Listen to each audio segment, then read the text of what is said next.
네, 반갑습니다. 소개받은 한국건설기술연구원 정승현입니다. 어, 제가 오늘 발표를 하게 된 주제는요, 도시의 미래와 미래의 도시라고 합니다.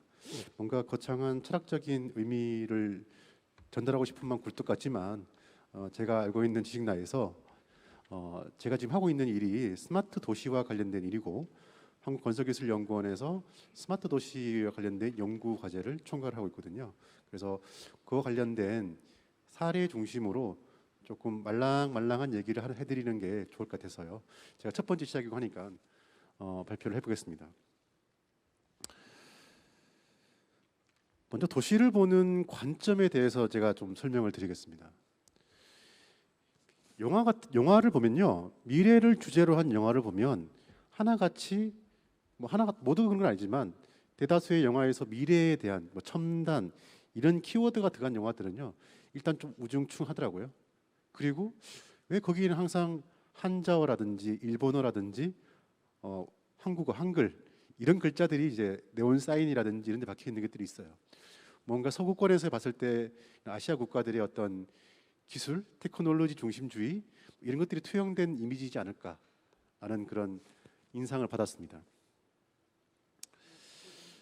또 하나, 영화 속에서 보는 그 일들이 실제로 현실에 가까이서 이루어진 경우도 많이 있습니다. 지금 보시는 영화 장면은 제5 원소의 장면인데요.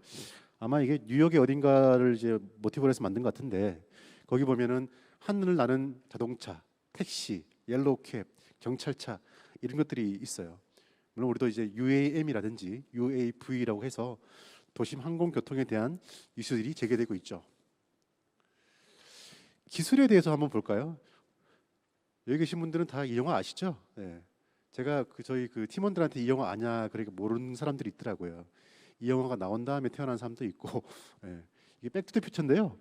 이게 1980년대 아마 나온 영화로 걸리고 있는데, 80년대 90년대 초인데, 그때 이 영화에서 이미 VR 기술, AR 기술 이런 것들을 영화로 시각화를 했어요. 예. 뿐만 아니라 지금 쓰고 있는 저기 장비 있잖아요. 예. 헤드기어 같은 것들도 실제로도 지금 저렇게 쓰고 있죠. 예. 이런 것들이 이제 점차 미래라고 생각했던 부분들이 현실로 다가오는 것입니다. 좀 있으면 매트릭스가 재개봉을 한답니다. 매트릭스 리저렉션이라는 이름으로. 예. 이런 영화를 가지고 저는 미래 도시에 대한 이미지라든지 철학이라든지 방향성 이런 것들을 충분히 우리가 눈과 스토리라든지 이런 것으로 해가지고 받아들일 수가 있을 것 같아요. 레디 플레이어 원 보셨나요? 네. 메타버스 하신다는 분들은 이거 기본적으로 다 보시더라고요. 네. 가상의 공간에 여기 있는 이 옷, 이거는 이제 옷이 별로 이렇게 좋은 건 아닌데, 예, 감각이 느껴지는 슈트를 입고 맞으면은 그 아픔이 전달이 되는 거죠, 이제. 예. 그리고 촉각도 느낄 수 있고 후각도 느낄 수 있고 가상의 공간에 직접 있는 같은 그러한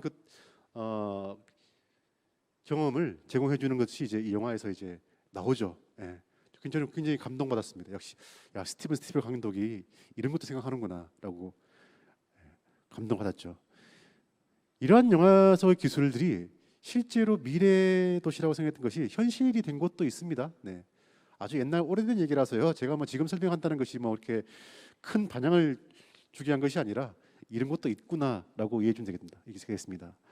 아랍에미리트 가면은 마스다르 시티가 있는데, 여기 가면은 이 도시 내에서 미래 도시에서 있는 이런 여러 가지 기술들이 적용된 사례들이 있습니다.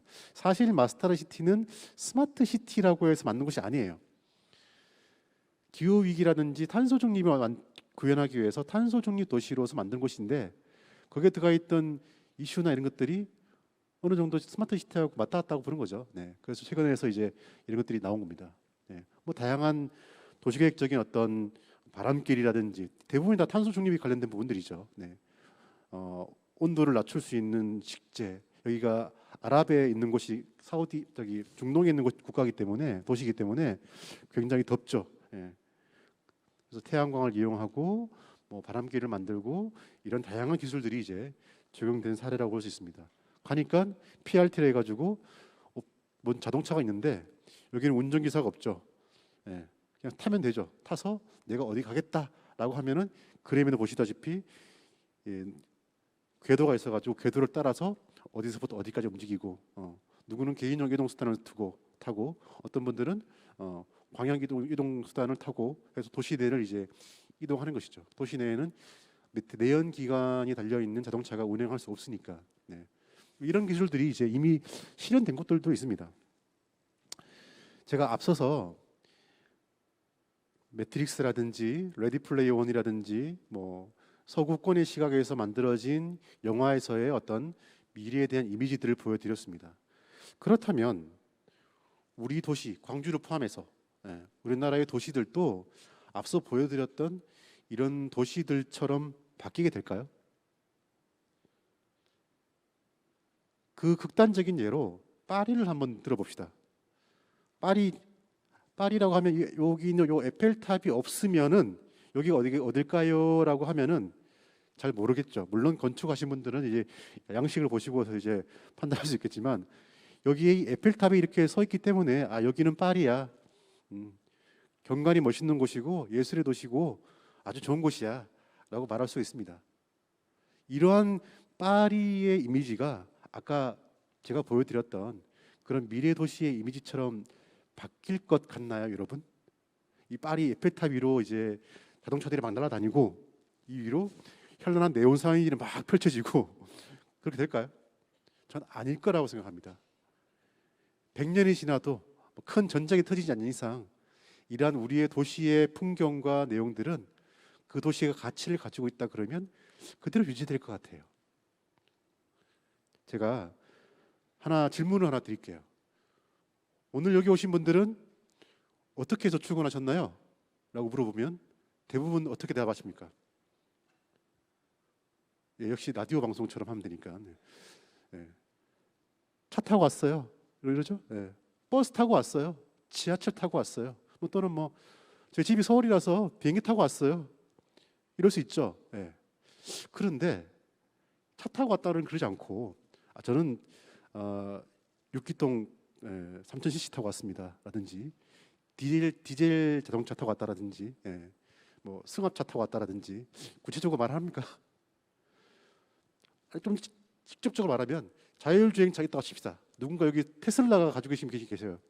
저는 아침에 자율주행차 타고 왔습니다. 라고 하면 다들 다 재수없다라고 하겠죠. 이제. 제가 말씀드리고 싶은 거는 본질입니다. 본질. 사람들한테 물었습니다. 어디 사세요? 저 서울에 삽니다. 광주에 삽니다. 이렇게 대답할 수도 있고요. 저 도시에 살아요. 시골에 살아요. 농촌에 살아요. 산에 살아요. 이렇겠죠. 근데 그러지 않고 저는 스마트 시티에 삽니다. 저는 탄소 중립 도시에 삽니다. 이런 말은 안 합니다. 제가 말씀드리고 싶은 것은요. 미래에도 이 스마트 시티라고 하는 말이 그대로 사용할까라는 것을 제가 질문을 던졌던 겁니다. 아마 지금 우리가 추구하고자 하는 이 스마트 시티는 우리가 뭔가를 달성하고자 하는 그 어딘가에 가치가 있을 것이고요. 그 진정한 가치를 쫓아가는 것이고 그거를 표상하는 하나의 단어일 뿐이고 100년이 지나든 10년이 지나든 우리는 도시라고 부를 겁니다. 그것을 스마트 시티라고 부르거나 그러진 않을 겁니다. 예전에 이 마차가 있었잖아요. 마차가 처음 왔을 때는 마차가 차였어요. 차.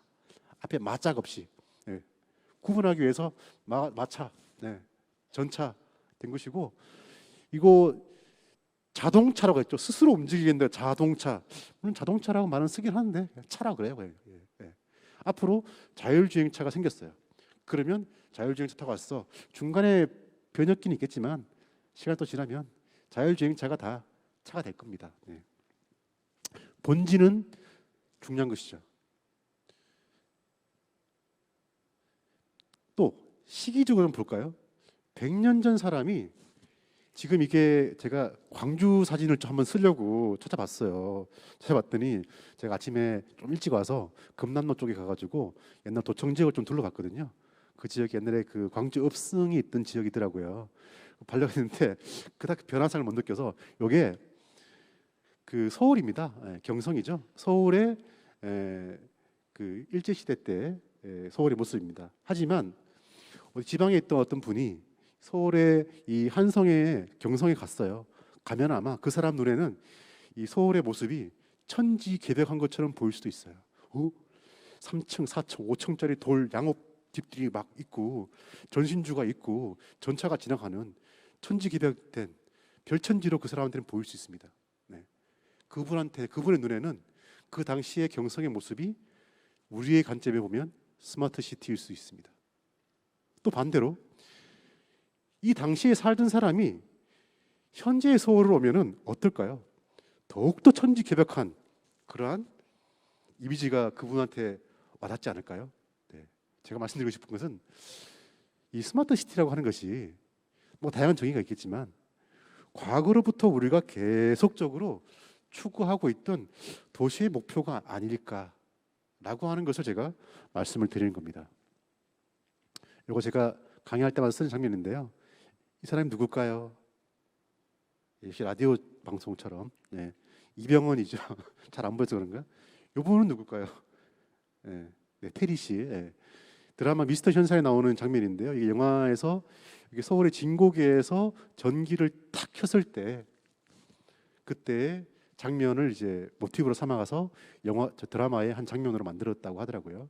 그래서 이때 이 한성에 살던 사람들이 서울에 살던 사람들이 도깨비 불이다, 혼비백산하고 뭐 엄청나게 그 문화적 충격을 받았잖아요.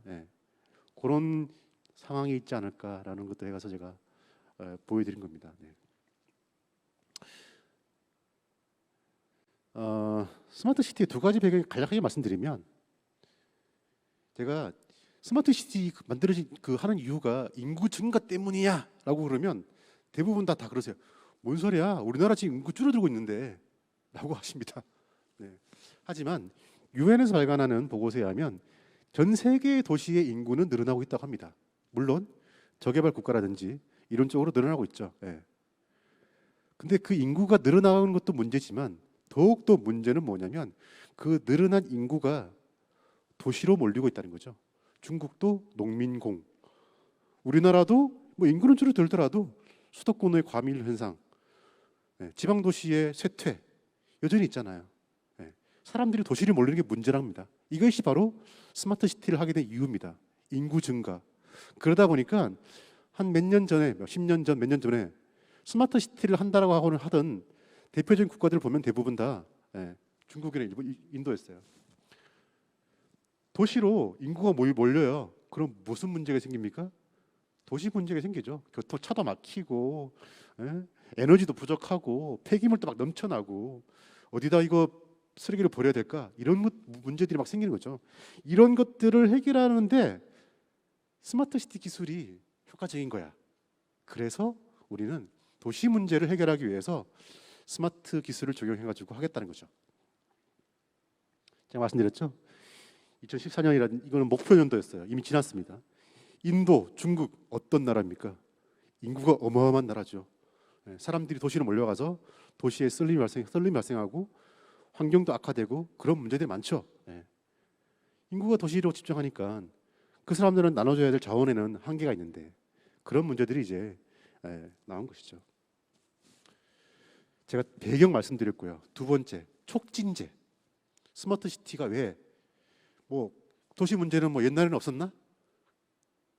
하지만 4차 산업혁명이 이 스마트 시티를 가속화시킨 거죠. 이분께서 말씀하셨죠.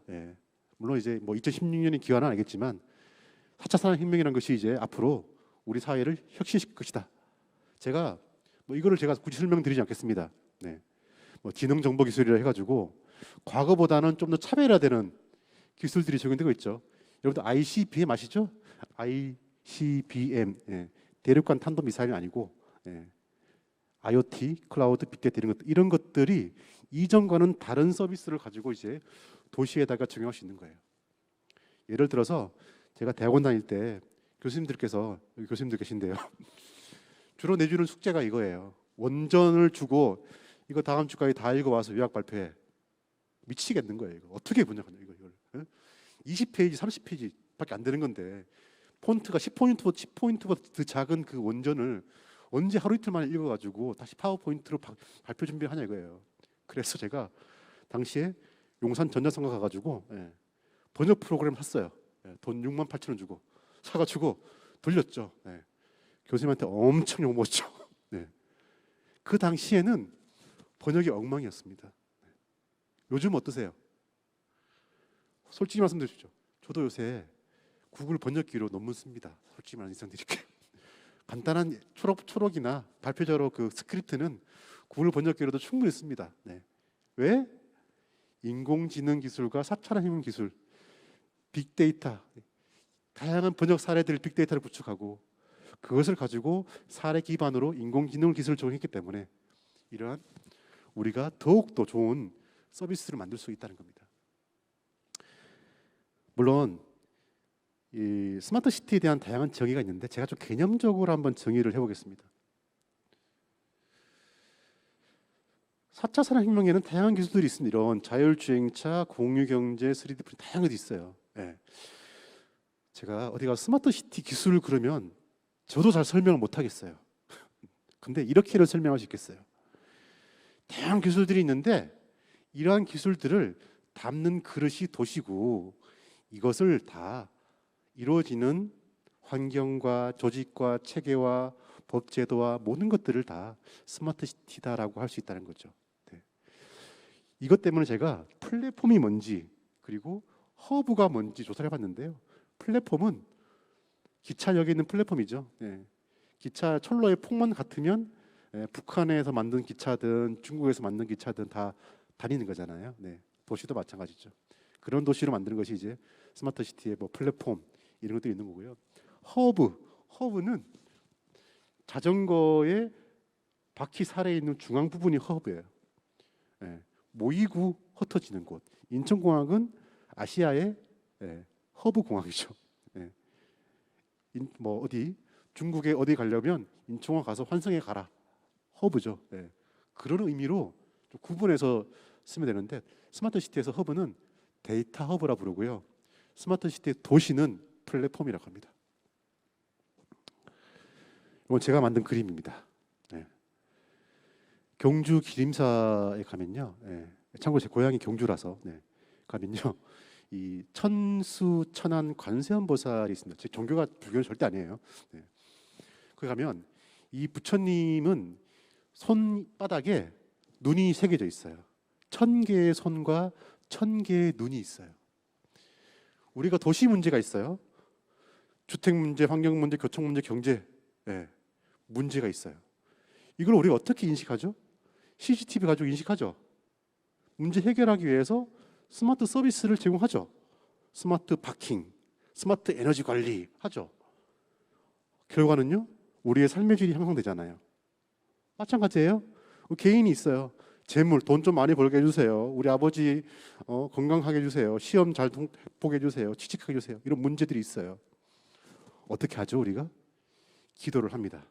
그러면 천수천안이 뭐 실제 그렇든 말든 간에 기념적으로 1000개의 눈이 그 사람의 아픔을 인식을 하죠. 그리고 어떻게 합니까? 주지스님이 또는 설법을 통해서 너의 아픔을 이런 식으로 생각하세요라고 말씀해 주시죠.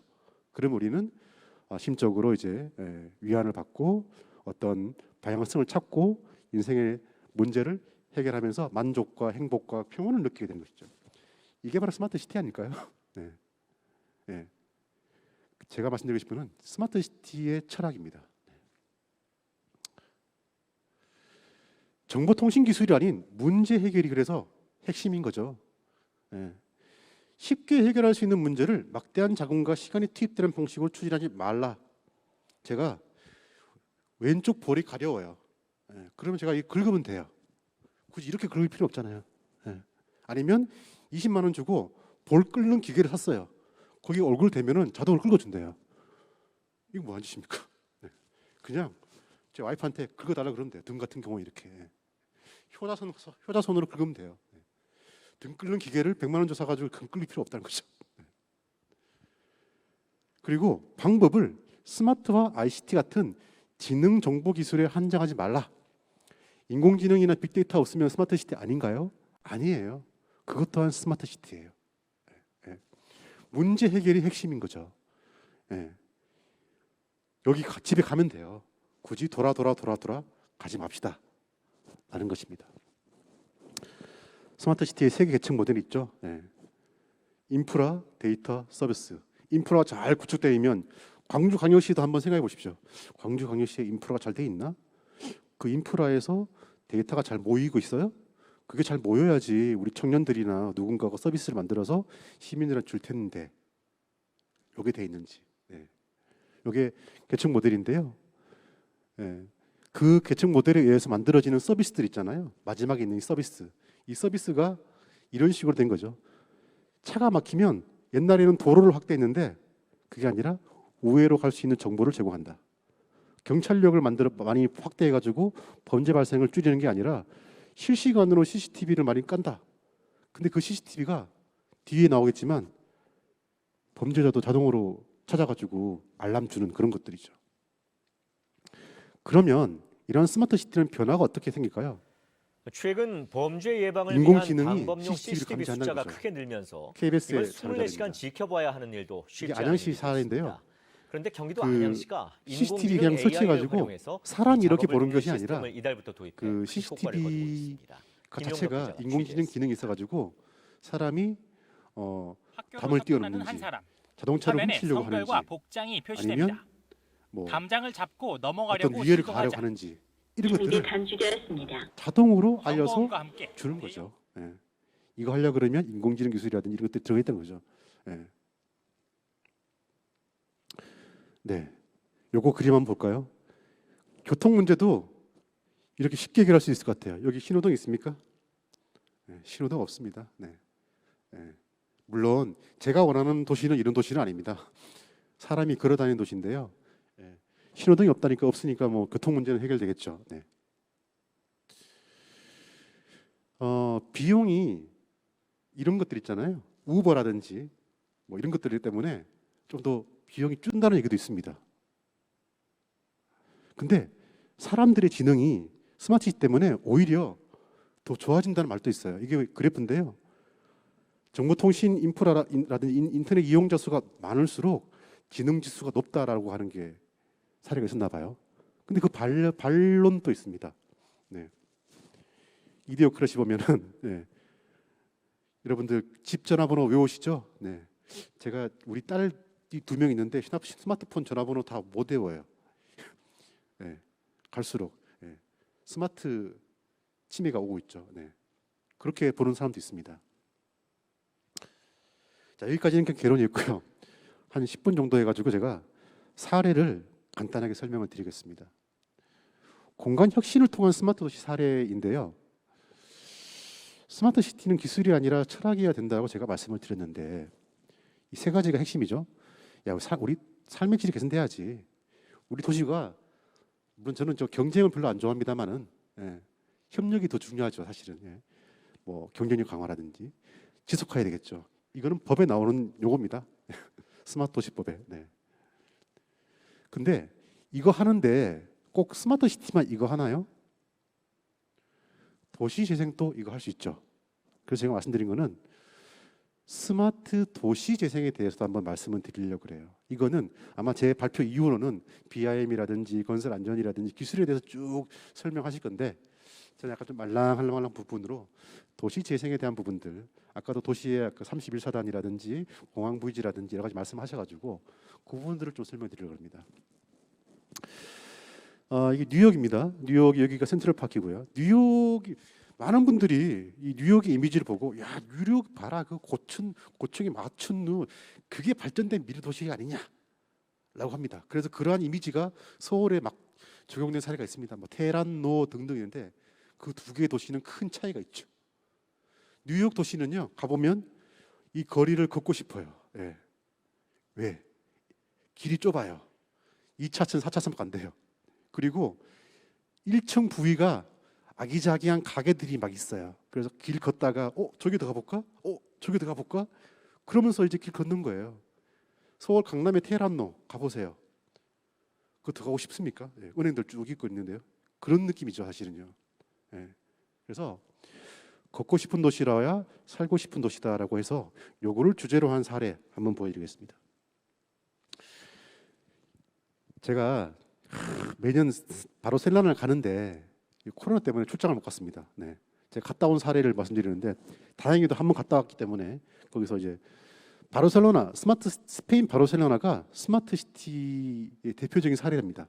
그래서 거기 이제 스마트 시티 월드 콩그레스라고 하는 큰 행사가 이루어지죠. 여기가 이제 그 우리 토마케 분들 계시지만 원래 이 바르셀로나 여기가 원래 구도심이었어요. 근데 인구가 늘어나니까 도시를 확장했는데 세르다라고 하는 토목기사입니다. 토목기사. 예. 그 당시에 도시계기사 이런 게 없었겠지만 토목기사가 이 방사형 도시를 이제 설계를 했죠. 예. 그때 이런 블록 구조의 도시가 여기에 적용이 됩니다. 예. 이게 그 지금 현재의 바르셀로나 모습입니다. 근데 너무 블록만 있으니까 제가 말씀드렸잖아요. 걷고 싶은 도시여야지 재밌는 도시다. 너무 재미없으니까 여기다 이렇게 재미를 주기 위해서 디아고날이라고 하는 사선을 쫙 집어넣었어요. 그러면 만나는 공간은 좀 특이하잖아요. 각지지 않고 그런 것들이 일단 만들어지어 있는 도시입니다. 여기 파밀리아 성당이 있네요. 네. 그런데 이게 몬주익 언덕이고요. 저희 황용조 마라톤 선수가 이 몬주익 언덕을 가쁜 숨을 내쉬면서 뛰어 올랐죠. 거기가 몬주익이고 구도심입니다. 구도심이고 구도심의 이쪽 동편에 여기가 공업지역입니다. 공업지역. 광주도 비슷한 곳이 있죠. 공업지역인데 이 공업지역이 굉장히 세태했나 봐요. 그 지역의 이름이 포블렌유 지역입니다. 염색 산업이 발달했는데 얼마나 이게 낙후라기보다는 산업이 발달했으면은 영국의 산업혁명 때 저기 맨체스터 아시죠? 스모그가 일어났던 거기 그런 것 그 정도로 공장이 많았던 곳이라고 합니다. 그래서 카탈리냐의 맨체스터라고 부를 정도로 산업이 발달했던 곳입니다. 그런데 염색 산업이 사양 산업이 되면서 공장들이 문을 닫아요. 쇠퇴해요. 노후화됐어요. 그런데 올림픽이 개최됐죠. 92년도에 바르셀로나 올림픽 황영조 선수가 뛰었던 그 기회로 이 지역을 워터프론트로 뭔가 새롭게 개발을 합니다. 그래서 원래는 여기까지 안 갔는데 이 디아고날이라고 하는 사선을 쭉 길던 그 도로 있잖아요. 도로도 집어넣어 가지고 도시에다가 이렇게 큰 축을 하나 만들고 그 주변부로 이렇게 개발을 합니다. 근데 그 개발을 어떻게 했냐? 스마트 시티와 같은 그런 부분들이 들어가죠. 예전에 이 지역들이 다른 지역들은 맨션 이래 가지고 5층, 6층 되는 저택 같이 이렇게 만들어져 있었는데 이 지역은 대부분 공장들이었어요. 근데 블럭의 형태는 정방형으로 되어 있었습니다. 여기를 개발하는데 이런 방법을 썼습니다. 일부를 밀도를 올려줘요. 밀도를 올려주고 밀도 올린 것만큼 기부 체납을 받아가지고 그 돈으로 이 지역에 혁신을 이루는 자금으로 쓴 거죠. 절차가 이렇습니다. 오래된 공장들은 다 없애버리고요. 보존할 곳은 남깁니다. 그리고 다 없었으니까 새롭게 인프라를 깔 수 있죠. 그때 스마트 시티 인프라를 까는 거죠. 그리고 여기에다가 우리가 이 도시가 지속 가능하려고 그러면 아파트만 지으면 절대 안 됩니다. 아파트 지으면 안 되죠. 너무 아파트 많으면 안 되죠. 물론 집값 문제 있지만 우리 도시가 지속 가능해야 되잖아요. 생산 시설 70%, 우리 미래를 위한 교육 연구 시설, 그리고 청년들을 위한 공공주택, 그리고 녹지는 반드시 필수적으로 있어야 돼. 이런 식으로 도시를 만듭니다. 이런 인프라를 쫙 설치했죠. 여기다가 쓰레기 넣으면은 휙 가는 거죠. 공동구 같은 것도 넣고요. 슈퍼블럭이 핵심입니다. 제가 말씀드리고 싶은 거는 그렇게 만든 것에다가 뭐 했냐면요. 원래 이 블럭이 있는 곳에다가 차들이 이렇게 지나가잖아요. 차들이 이렇게 지나가면 이게 공간들이 그냥 제가 말씀드렸지만 차가 다니는 곳은 걷고 싶은 곳이 아니에요. 근데 블럭 하나, 둘, 셋, 넷, 다섯, 여섯, 일곱, 여덟, 9개. 이 9개의 블럭을 하나로 묶어버립니다. 그래서 이 9개를 하나의 블록으로 합니다. 그것이 바로 슈퍼블럭입니다. 광주에도 그렇게 할 수 있는 데가 있을까요?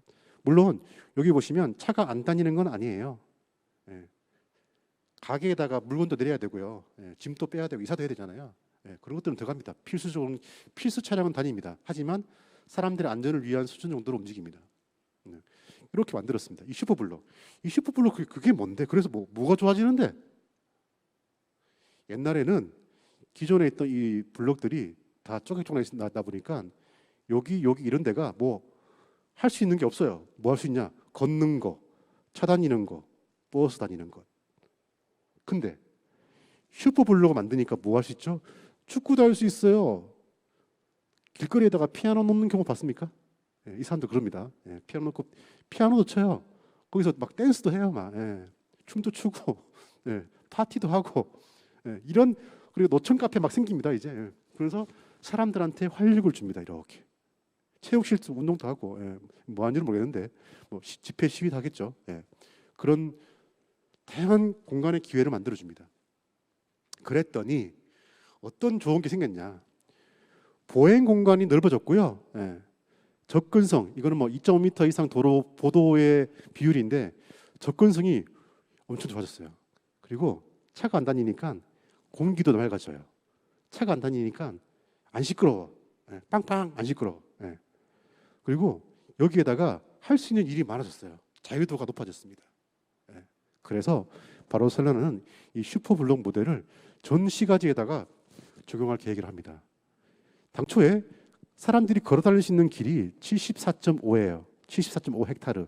콤마가 이 스페인에서는 콤마가 점이더라고요. 네. 근데 만약에 슈퍼블록을 도입하니까 750 헥타르. 10배 늘어났어요.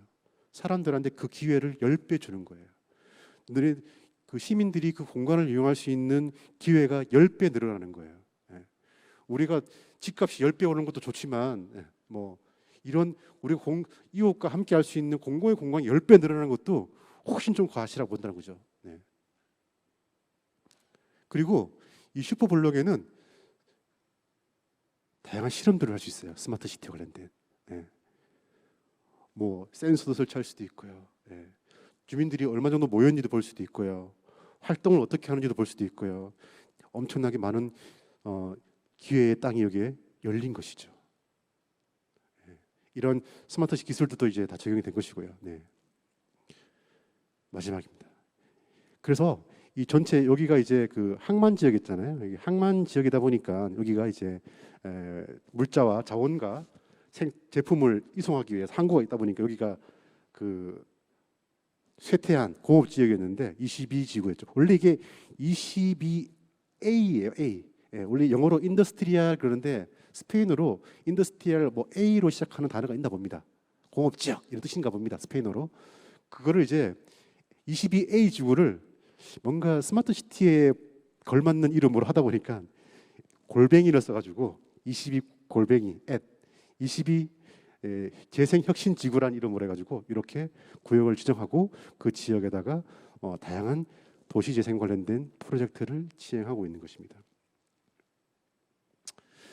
마지막 장면 이거 참고를 하십시오. 지금 제가 만든 그 자료인데요. 지금 현재 우리나라 그 정부 기관과 다양한 그 관계 기관들이 스마트 시티를 어떤 체계 하에서 진행하고 있는지를 제가 지도를 한번 그려봤어요. 네. 맺은 말을 말씀드리면 앞서 말씀드렸던 스마트 도시의 철학과 그 실제 구현된 사례가 나와 있는데 우리나라에서 진행되고 있는 스마트 시티하고는 뭐 사뭇 좀 다르다는 느낌도 받을 수가 있을 것 같고요. 네. 역시 이 철학이 중요하구나. 그러다 보니까 좀 이게 좀 나뉩니다. 중국, 아시아, 일본 이렇게 이쪽은 첨단 기술 쪽으로 가는 것 같고 유럽이나 이런 쪽은 뭔가 도시 문제 해결을 위해서 주민 참여, 시민 참여 그리고 탄소 중립 이런 가치적인 중심으로 이제 발전하고 있는 것 같아요. 그래서 우리 도시도 그런 부분들을 좀 고려를 해야 되지 않겠나라는 측면에서 오늘 이 발표를 준비했습니다. 제가 시간을 맞추기 위해서 50분에 마치도록 하겠습니다. 감사합니다.